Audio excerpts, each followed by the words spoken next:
The 2-week pay period, invented in 1938 and still making us wait until daily pay, where everyone can access their money on demand. This is the future of pay.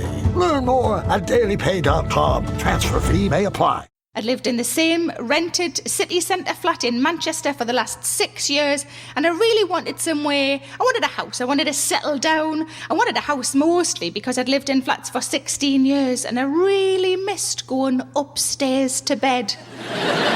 Not through the fucking kitchen. Upstairs to bed. But I was sitting only a few weeks ago, quite smugly, upstairs in bed, thinking, this is the life. I've arrived. I'm upstairs in bed. And then I thought, shit, now I've got to go downstairs for food. Quiet Riot. Welcome to Quiet Riot B-Side, where we leave the headlines act behind and dig into the stories that deserve a second listen. I'm Andreou. And I'm Naomi Smith, here to turn the B-side over and see what's hiding on the other track. And I'm Kenny, desperately tried to come up with some terrible pun about A-sides, B-sides and C-sides, and inevitably sounding like a bit of a backside. Now, yesterday we discussed the sad death of Jason Arday and the media hounding racism and bigotry that undoubtedly contributed to his passing. Today, we're going to get stuck into another area that can have devastating consequences for individuals, for communities, and for the economy. It's housing, stupid. Our guest is my very own MP, all for me, just mine. And to help us pick all of this apart, we're joined, of course, by Rachel Blake, Labour and Co-op MP for the cities of London and Westminster, former Deputy Mayor of Tower Hamlets, and now candidate to chair the Housing, Communities and Local Government Committee in Parliament. And that is the committee whose whole job it is to hold this government's feet to the fire on exactly the issue of the housing crisis. Welcome back, Rachel. Thanks so much for having me. Rachel, can I ask you something? Is this a hotly contested chair, as it were? Is there loads of people throwing their hat in the ring? We actually won't know until we all come back into Parliament, but there are a few other people out there who are thinking about it, yes. Right. Because it's the issue of the day, I think. We've heard... It really is, yeah. I mean, the reason that I care about this so much is I think our housing crisis in this country holds back individuals with terrible personal consequences, and I think it holds back our economy because of the huge amounts of money that people spend on their housing costs. So it will be a contested spot. That's the nature of politics, but it's contested because it matters.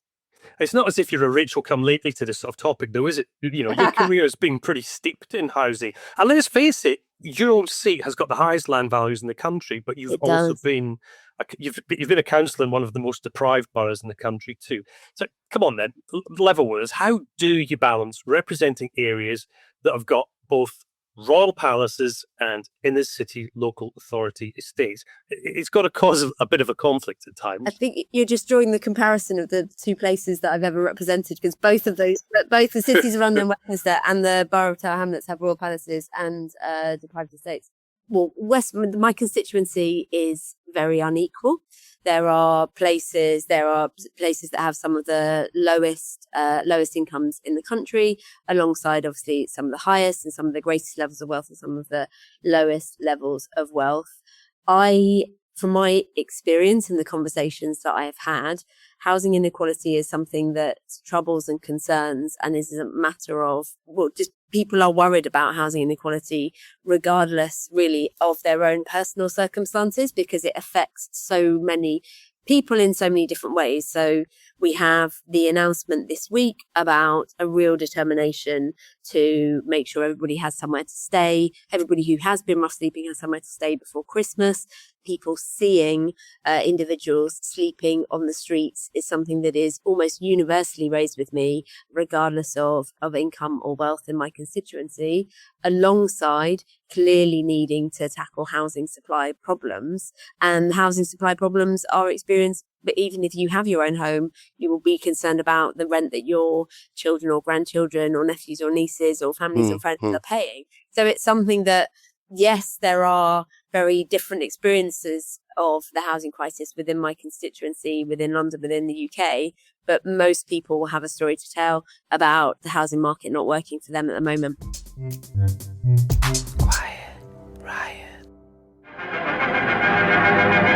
Following upon the words of Britain's housing minister, build all you can and go on building, the first pair of people's houses are completed at Desford in Leicestershire. And Mr Macmillan opens homes that have been built for less than £1,000 in only 12 weeks. Let's take a look inside and see the well-equipped kitchen, complete with serving hatch. The living room, also used for meals, is already cosily furnished by the first happy occupants. Upstairs are 3 bedrooms of varying sizes. Given a cup of tea by the lucky family now in possession, Mr Macmillan drinks to their future happiness before getting on with the job of building and planning more houses. The new slogan, quicker you build, more you get, is a good one for all those many families whose great desire is a home of their own.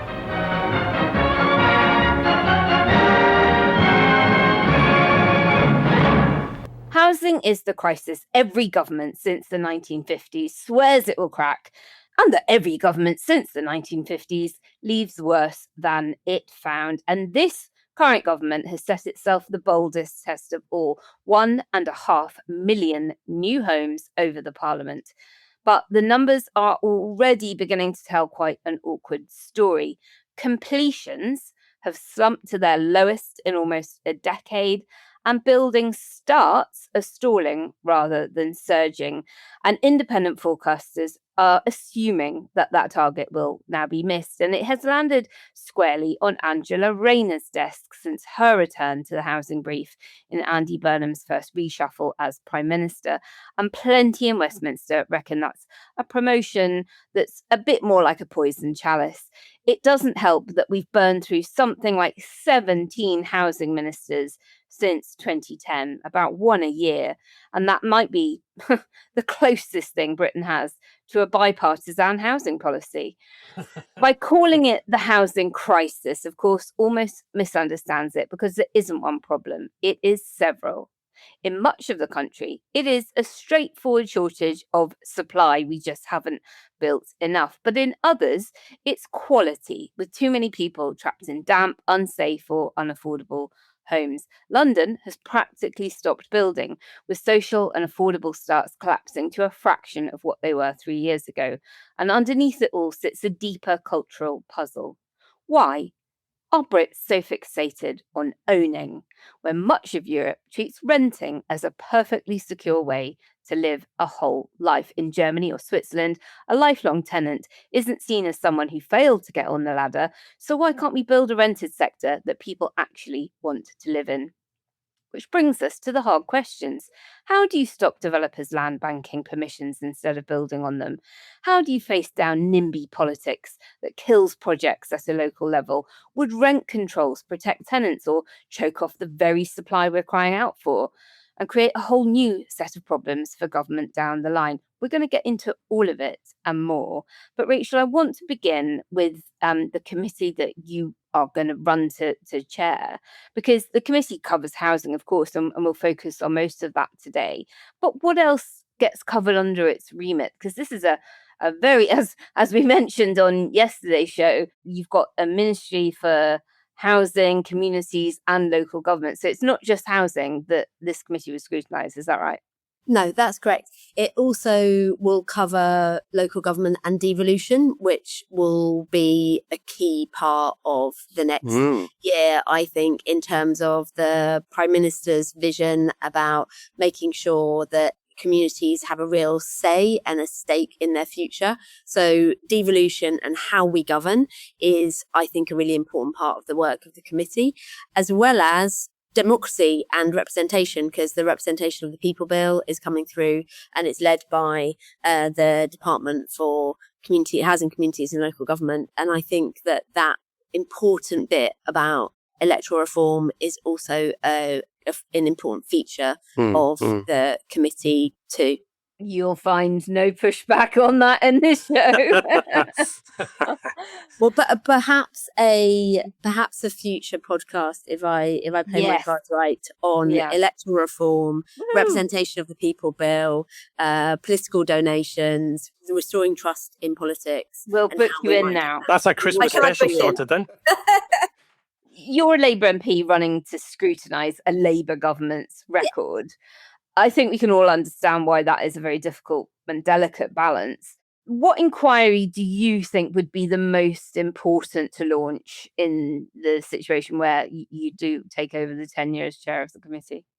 I would really like to get underneath housing delivery now. The committee's done some really interesting pieces of work about affordability, about building safety, conditions, Grenfell. These are all really important things to analyse. You talked in your intro about the 1.5 million target. Housing supply has long been a passion of mine. How do you get those schemes into the ground? Well, firstly into having a planning permission, financed, and then into the ground. There have been so many reviews of this. I remember when I was a Treasury civil servant, there was 20 plus years ago, there was a review of housing supply at the time that led to some planning reforms. There was a review of housing delivery led by a developer. There was the Letwin review 5 years ago, which held back from actually naming land banking. So I would like to get underneath what is really holding us back in terms of supply. I think a key factor is the model that we have in this country. Even for the affordable homes that are built, we are quite dependent on private sector builders, developers, for bringing them forward. I think that that's worth unpicking and thinking about what happens in those situations. Oh my God, are you going to say that we need a Ministry of Works and we're going to have a... I'm probably not going to launch Bring it all back a in-house, Ministry of nationalise Works. the building sector. I'm probably not going to be launching that right here, right now, but I am going to be bigging up the types of public organisations that are bringing forward new homes. Yeah. So we're often in like a public development corporation style, where they are actually securing the planning permissions themselves, able to actually commission the building works themselves, so that development model, which is dependent on sales, which I think we have to acknowledge as rational economic behaviour. That is what that's what any business model will do. It will have a product ready. Maximise profit. Yep. Yeah, it will have a product ready for when there is a price that they want to sell at. And our role in government, as a government, is to talk about how we can influence that. At the moment, we have a really serious build cost inflation problem, which I think is, alongside some of the planning challenges, this is my analysis. I'm keen to have all of the experts talking about this, but I think build cost inflation at the moment is such a significant issue in terms of determining the amount of affordable housing that you can provide on one site once you've got planning permission. Quiet, Riot. In business, the best days are when priorities stay on track. The Hartford helps midsize and large companies manage key exposures with insurance and proactive risk solutions, so focus can stay where it belongs. Visit thehartford.com/risk mitigation to learn more.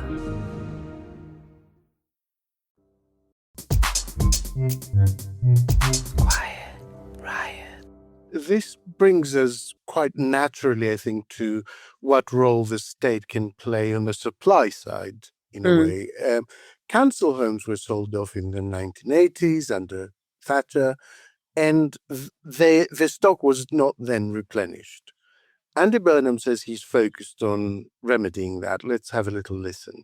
Remember when I was growing up, the foundation of a council home meant everything to the families and the kids who benefited from it. So I want to bring forward the biggest council house building programme this country has seen since the Second World War, but modern council homes that are cheaper to rent and cheaper to run with lower bills. But also build more higher density modern development in our town centres so that you create footfall to use the high streets and bring them back up to a good standard.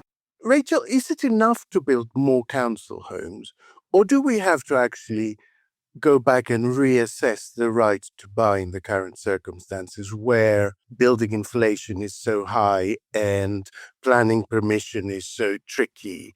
Do we have to go back and reassess this notion that we can sell off the stock of council homes?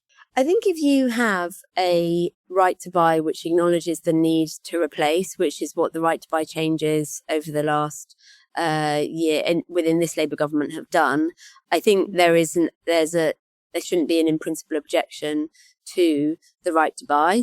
I think if you've been hearing quotes from previous prime ministers talking about housing policy, the right to buy was a concept that the Labour government at the time was considering in terms of individuals being able to purchase their own home.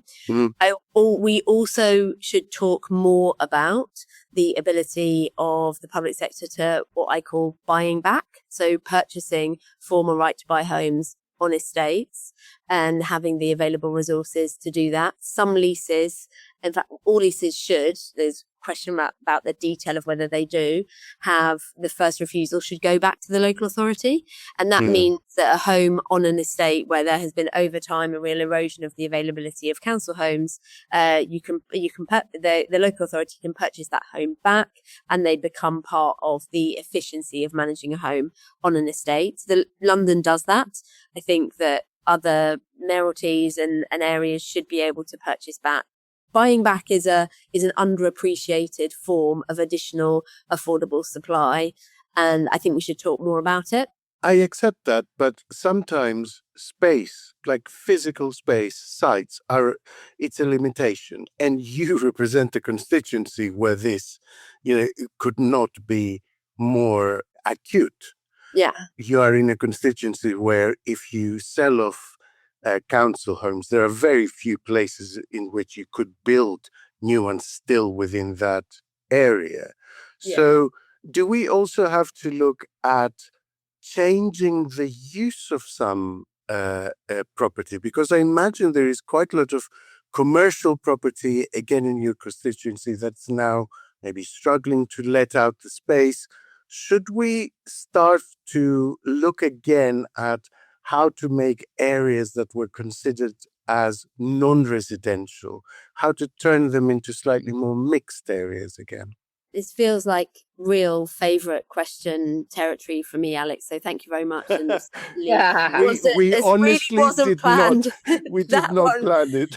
That was really not planned. But the existing use of our current stock is an area where we can make progress. I don't want to lose sight of the overall national supply issue, but I think that all local authorities, and I do think it needs to be local authorities or teams of local authorities, partnerships of local authorities, should think about current building stock that they have. And just to go into your specific point about commercial, I was in Marylebone earlier this week, and so many of those homes that would have actually had private renters in at one period in their existence and maybe not occupied just as single homes, they now have offices in, and making it possible for offices to move over to residential is certainly something that should happen. And planning policy does need to get it right in terms of making sure that the homes that are converted are of a decent standard. There have been appalling situations of commercial buildings converted into poor quality temporary accommodation, which really hasn't been good enough.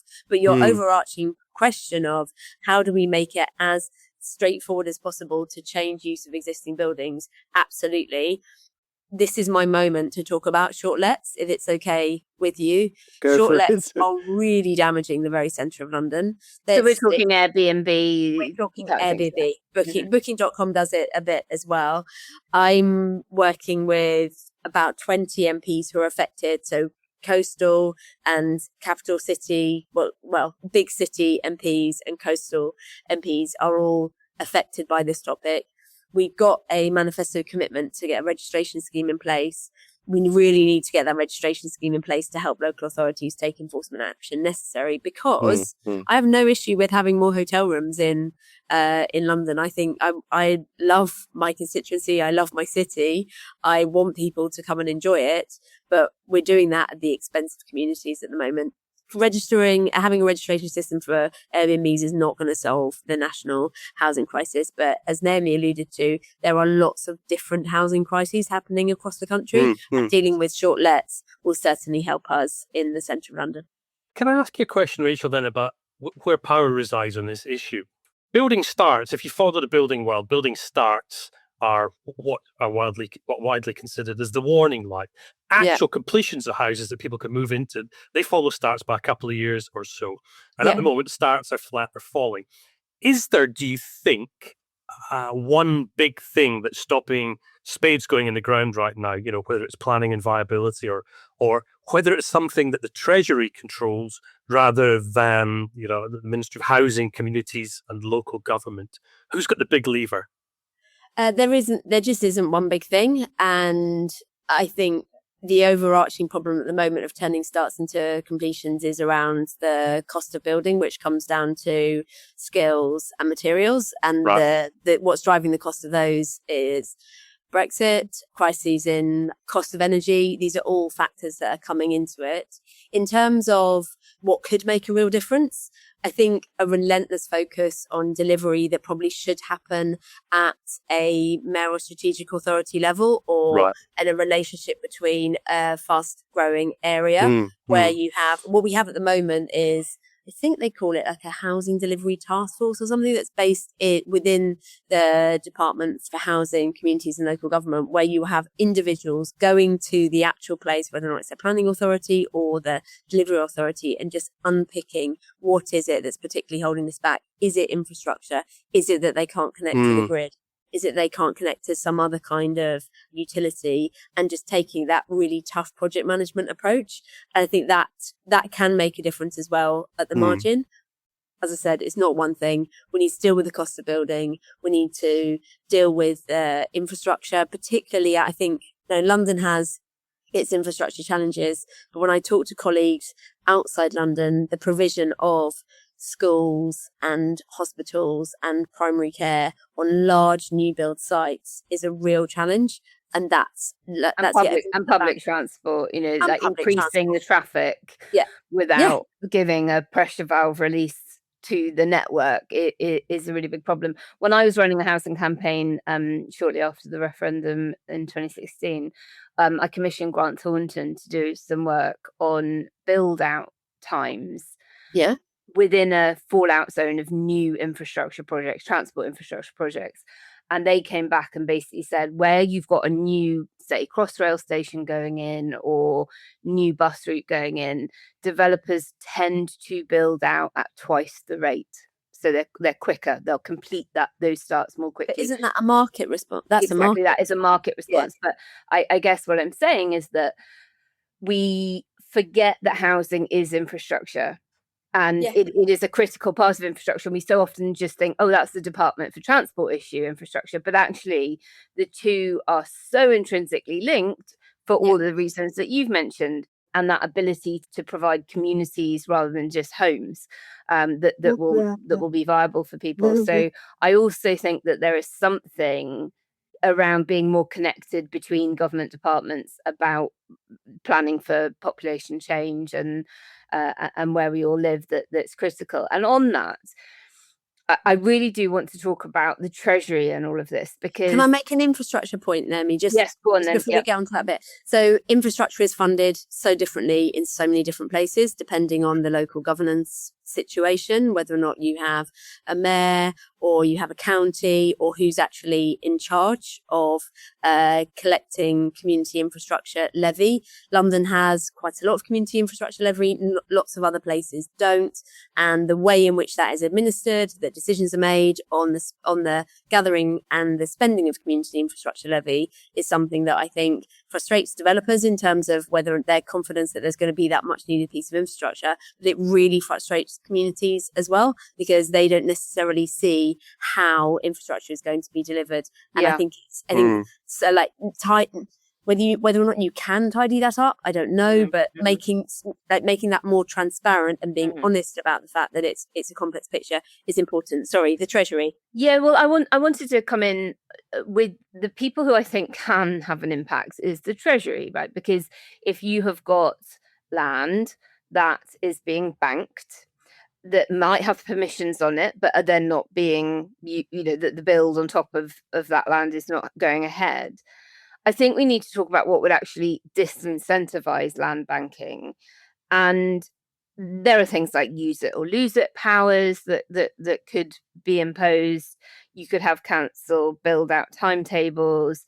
But I think also you need to look at tax. I think you need to look at taxing unbuilt permissions, potentially even looking at things like land taxes. And so I'd ask why you think governments haven't, in the last 40 years at least, haven't really done any of those kinds of things. Surely if you remove the incentive to land bank, then you're incentivizing making profit in another way and building out more quickly. I think that hasn't happened, probably because of the very complex national picture about why things aren't being built in certain places.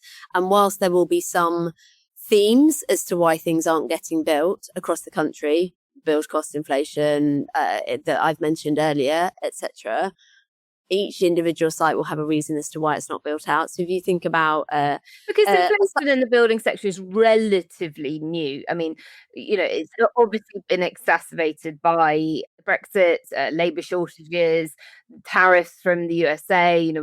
Things are getting much more expensive. Strait of Hormuz, but getting stuff here that we don't grow ourselves in order to build homes, the price of that has all gone up. But developers were land banking 20, 30, 40 years ago when those issues weren't there. So I sort of don't necessarily buy that as the main cause of the slowdown. I think the other part of the argument would be whether or not those taxes would then play out into viability assessments. I would want to test whether that would then have a chilling effect for securing a planning permission. So what would then, the behaviour would then become, well, we'll hold back on necessarily getting the planning permission, and we will try not to go to committee on that time, so that we only have the planning permission as soon as we only take ownership as soon as we can actually sell. Now that I am thinking through what kind of behaviours that would incentivise. If there were then to be a levy, I can certainly think of legal arguments as to why a levy would then flow back into a viability assessment, which would essentially just flow back into a cost.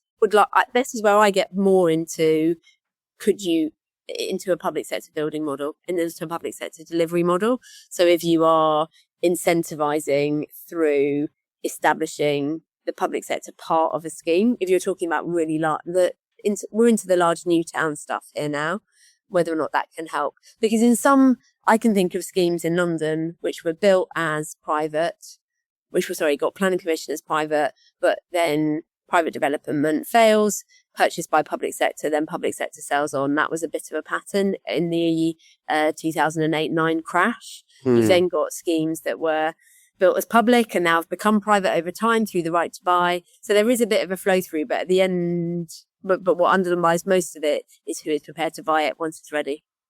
It's interesting because when I hear about land hoarding, I always look at land hoarding as something that I think is a symptom of something somewhere else. And land hoarding, let me throw this to you actually, Rachel, that land hoarding itself isn't the problem. The problem is the rationing of houses. The reason the land's being hoarded is because houses are being rationed, and the reason the housing's being rationed is because the British housing market has a perverse incentive to actually encourage builders to ration the rate at which they release houses into the private sector. Not into the public sector, because you could build 40 houses and you could have people living them in 2 years and the money is paid.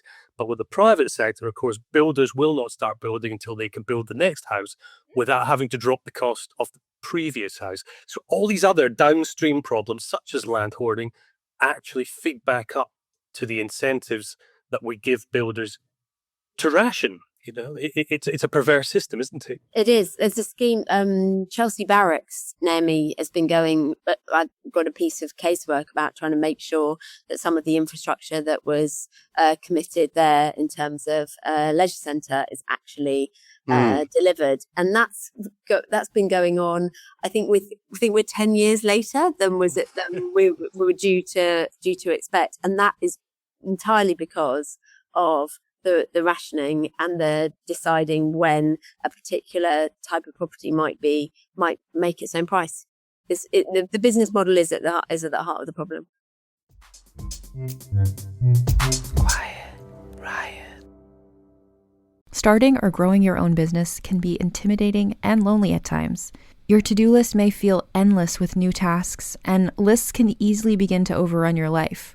So finding the right tool that not only helps you out, but simplifies everything as a built-in business partner can be a game changer. For millions of businesses, that tool is Shopify. Shopify is the commerce platform behind millions of businesses around the world and 10% of all e-commerce in the US. From household names like Gymshark, Rare Beauty, and Heinz, to brands just getting started. Shopify has hundreds of ready-to-use templates that can help you build a beautiful online store that matches your brand's style. And you can tackle all the important tasks in one place, from inventory to payments to analytics and more. No need to save multiple websites or try to figure out what platform is hosting the tool that you need. And if people haven't heard about your brand, you can get the word out like you have a marketing team behind you, with easy-to-run email and social media campaigns to reach customers wherever they're scrolling or strolling. Start your business today with the industry's best business partner, Shopify, and start hearing. Sign up for your $1 per month trial today at shopify.com/realm. Go to shopify.com/realm. That's shopify.com/realm.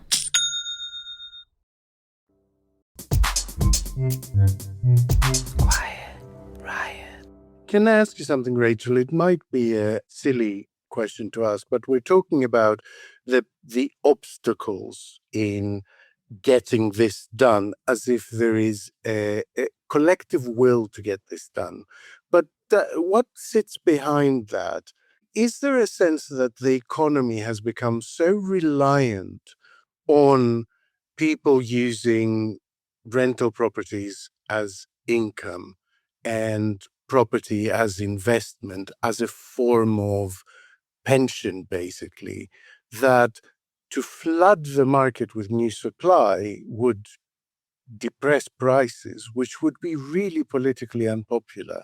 Have we got to a point, basically, where the value of your house constantly increasing has become so factored into our financial calculations that it's really hard to reverse from it in a political sense? There's a couple of questions in there. I certainly think that the value of the home and the way in which people use the money that they have as stored up in the home as part of one home, as part of their pension or part of their security in old age, is a real factor in decision making in terms of our approach to home ownership. The other question in there is about landlords and the buy-to-let landlords and how that particular market is working.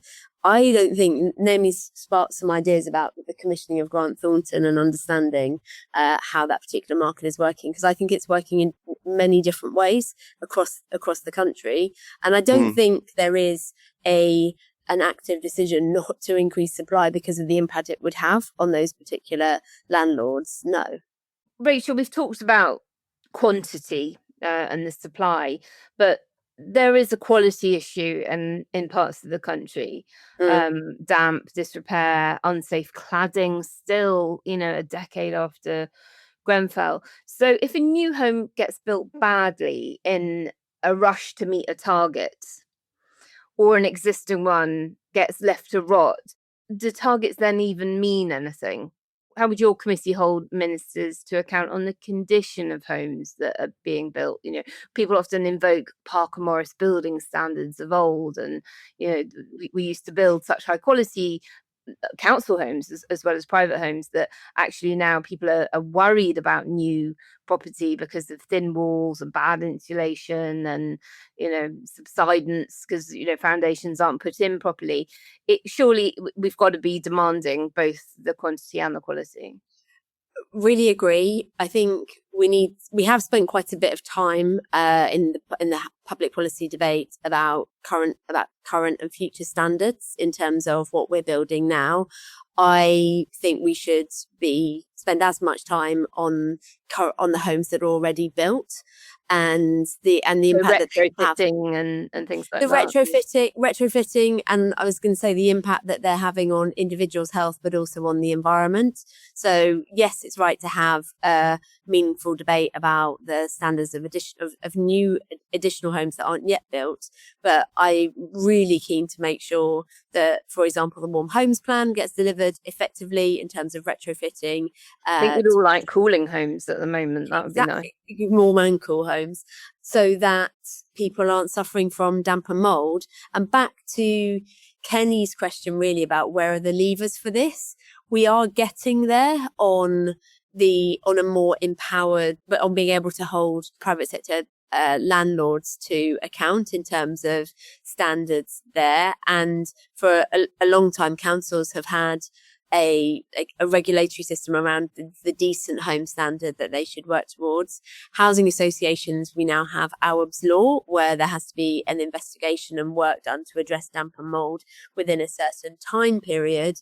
But the overall accountability picture for social housing, I don't think we've got there yet. I think that the accountability system that we had actually under the previous Labour government, where there was more tenant involvement, where housing associations were smaller, is something that we should look at again, because the accountability, like securing accountability for tenants and actually shared owners in these homes, particularly around standards, whether or not it's appalling standards of individual home with damp and mold problems, or as you've talked about, making sure that cladding and fire safety is in place. That's something that I think we've got further to go on. And I do think that both council and housing association landlords have much more work to do on. Increasingly young people are just losing the dream of home ownership altogether. They're not even saving for a deposit because they just cannot see a time when they'll be able to use it against the mortgage to buy. In much of London, where your constituency is and house prices are most acute, it's the Greens who are running a close second to Labour, particularly in areas of East London and South East London. And they've been noisy in the last few months in demanding rent controls. So I'd like your view on that, whether they are a tenant lifeline or a supply killer. Where do you land, given the evidence from places that have tried them? And if not controls, what actually might make renting secure and affordable for people? So I think the blunt instrument of rent controls is not something that we should be pursuing. What we have got in terms of under the Renters' Right Act is a system whereby there is more transparency over rent setting, and landlords have new obligations about how they can specifically set rents, and renters can challenge those. And I think that will create, alongside the new ending of Section 21, where there is we're ending no fault eviction, that stabilizes the situation for renters, which I think creates that security where people can be living in private rented and put down real roots in their community. When we were talking about supply, we didn't talk that much about mortgage availability. And I think there is some really interesting innovation in mortgage products at the moment, in terms of how affordability is assessed. Different building societies are considering whether or not they believe that an individual can maintain a mortgage payment not based on what they're paying in terms of rent, which I think is an innovation in terms of how they're setting their risk on their mortgage book. And it's worth considering that as a new model for mortgages, so that more people can get onto the housing, more young people can get onto the housing ladder. They don't have to build up a great big history of paying rent. They don't necessarily have to build up a huge deposit if they've demonstrated that they have been able to sustain rental payments. Well, yeah, my friends who rent are paying a lot more each month in rent than I'm paying on my mortgage, yet they are ineligible for a mortgage. I'm not here or qualified to provide mortgage advice, just to be really, really clear. I would just mention that there is innovation out there, and it's worth having a look at. There's also been some experimentation. Scotland experimented with rent controls back in 2022, I think, during the cost of living crisis. And up there, rent increases were locked at 0% for most existing private tenancies, and then there became a 3% cap. But there was a real error, because that cap didn't apply when a property was lent to a new tenant. So if I was staying in a rented property and remained there, good, I had a predictable future. But if Rachel moved into the property, she was getting absolutely scalped, because, of course, landlords were having to take account of the fact that the rent increases were going to be capped. So there was huge damage and problems caused to people moving in. But Scotland didn't conclude that rent controls don't work and abandon them. What it did was it redesigned them. And what happens up there is now that councils assess local rental markets, and ministers are able to designate that particular places are rent control areas. And the eventual cap, I think, is CPI plus 1% up to something like a maximum of 6%. And it works between tenancies as well as during them. And that's why I'm more attracted to stabilisation of rents. I was trying to find some data, and there isn't any, let me tell you. So maybe that's some work for the committee if you end up chairing it, Rachel. As someone who was born and grew up in Greece, I always think that there's something quite peculiar about, the lack of getting on the housing ladder, the lack of ability to buy your own home, being seen as this huge failure, this insurmountable thing to someone living a fulfilled life. Because where I come from, renting, especially in urban places, is very, very commonplace, and people will rent the same house for 40 years. There doesn't seem to be the same stigma on it. But the other thing that does is it puts a lot of housing out of commission. Like I said, there's no data on this, but a house is usually empty for between 1 and 2 months between tenants. If you multiply that by the number of rental properties and factor into it the fact that an average tenancy length in the UK at the moment is 12 months, whereas in France, for instance, the average tenancy length is over a decade. That means a lot of houses and flats are out of commission simply because they're being cleaned and repainted and, have to be viewed to be rented to someone else. That is a lot of millions of beds every month that are basically out of commission. Totally. Agreed. And when I talk to, I've got several constituents, well, I'm sure I have many constituents who are landlords, but several who I speak to, and they talk about wanting to have long-term stable tenants. That's what they want to have. That's part of their own investment model, is to have an ongoing level of income, and they don't particularly want to have that gap that you've described. And that's really why I've got confidence in the ending of Section 21 and these new rent setting arrangements, because I think that meets both the needs of the landlord to have a return on their investment and for their business to be able to function, as well as the security for individuals. Because you're absolutely right to describe the pattern that we have in this country of that 12-month tenancy, which hopefully we will now be moving away from with the end of Section 21. So should we finish on some good news? Because as we're recording, Rachel, the government had just announced its plan to end rough sleeping, which is something I think we will all welcome as a step in the right direction. Are you able at this stage to tell us a little bit more about that? And in particular, how you think it could be done, seeing as things like hotels are already running very close to capacity and they're not lying empty like they were in COVID, for example? I'm really happy about this announcement. I think setting a date is a really effective way and has been shown to be effective in terms of the getting everybody in under COVID.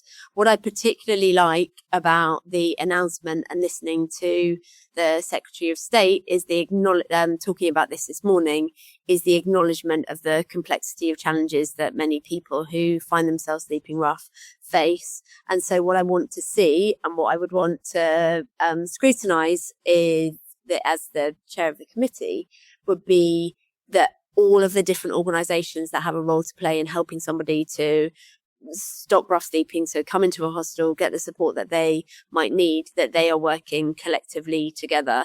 I met with some people who have slept rough just a couple of weeks ago, and they receive support from a faith organisation. They talk about being pastor and pillar to post, and that's an experience that many people who sleep rough will talk to you about. And that's what we really need to change. And I think that's the opportunity that this real investment and this focus on the deadline of Christmas should make sure that we achieve. And Rachel, give our listeners something to do. They're a brilliant lot. They care about this issue. How can they take back a bit of control and help us end this housing crisis? Please email your Member of Parliament and your local councillors and tell them something that really worries you, that affects you, your friends, your family, your neighbourhood, about housing, wherever you are in the country. Tell them why you're worried about it, how it makes you feel, and ask them what they think you can do about it, and see whether it passes your own test after listening to this podcast of whether or not you think it will make a difference. We'll leave a link in the show notes to how you can find your councillor and MP details.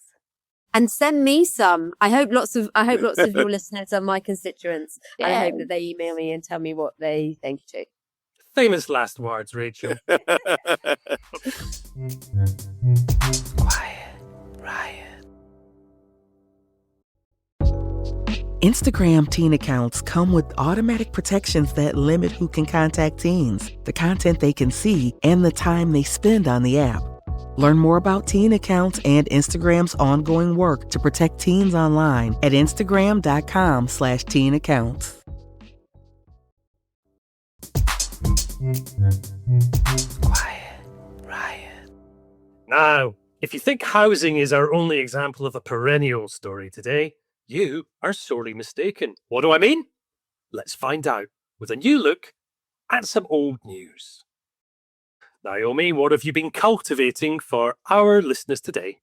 Well, if you lived through the late 90s and early noughties, you might remember that Britain was gripped by a menace so serious that Parliament eventually had to pass a law about it. I'm not talking about knife crime. I'm not talking about Edwina Curry's salmonella crisis. I am not talking about the ecstasy epidemic of rave culture. I'm talking about Leylandii, the fastest growing conifer that suburban Britain had planted in its thousands for a little bit of privacy and then watched in horror as it rocketed skyward and plunged neighbours' patios into permanent darkness. The papers had a name for it: hedge rage. A seemingly minor argument over a tall hedge could escalate into a serious problem with court appearances, stress and considerable costs. Feuds ran for years. People blamed these towering conifers for wrecking their health and even their marriages. Too much wood. Terrible.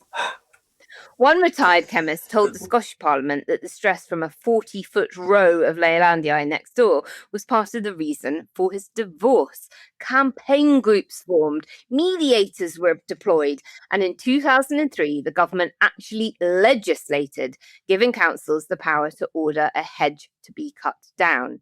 From the 1st of June 2005, you could formally complain to your local authority about a neighbour's evergreen hedge if it was over 2 metres tall and blocking your light. Problem solved, you'd think. Except the Leylandii, like all the best old news, simply refuses to die, and it has grown back. There are now fresh legal updates in 2026 with new statutory timescales for councils to deal with complaints. The fees are climbing. In one council area, the charge for investigating a single hedge rose to £766 as of April 2026. And the disputes are carrying on just as before. Only this spring, 2 neighbours in Peebles were reported to be at total loggerheads for 3 years over a Leylandii hedge, blocking sunlight and standing at over 5 metres tall. So, Kenny, Alex, there you have it, a quarter of a century on, the same conifer, the same darkened patio, the same simmering war over the garden fence. And it just turns out, if you live long enough, the bush grows back.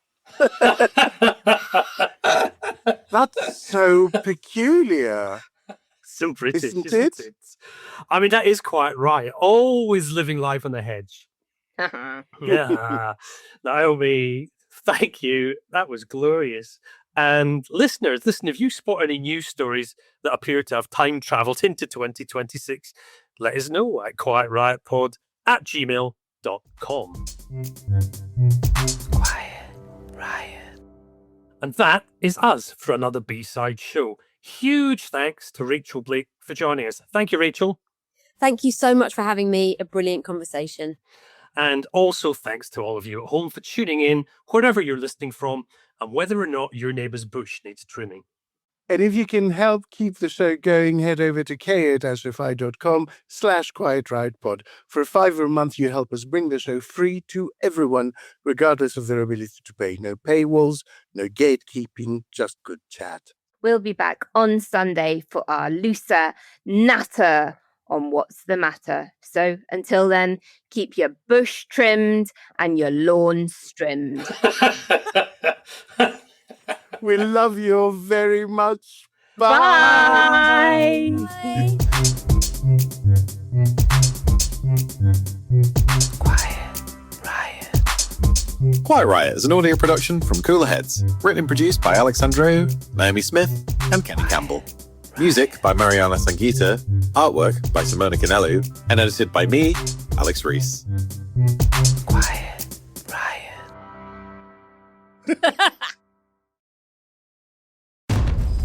Queen Carvania stood haloed by the morning sun. An army hung on her every word. My champions, I have sold my chariot on Carvana. 'Twas a lovely SUV, an inexplicably queenly offer. They're even coming to the castle to collect it. Tonight, we feast! An offer you can feast on. Sell your car today on Carvana. Pickup fees may apply.